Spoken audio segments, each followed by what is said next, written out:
Hulog kaming gangin Sa sobrang angas tignan mo lumalapit yung mga bebot, bebot, bebot, bebot, bebot, bebot,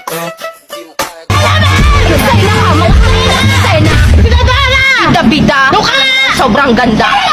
Diyos ko, kumain ka na nga dun sa farm!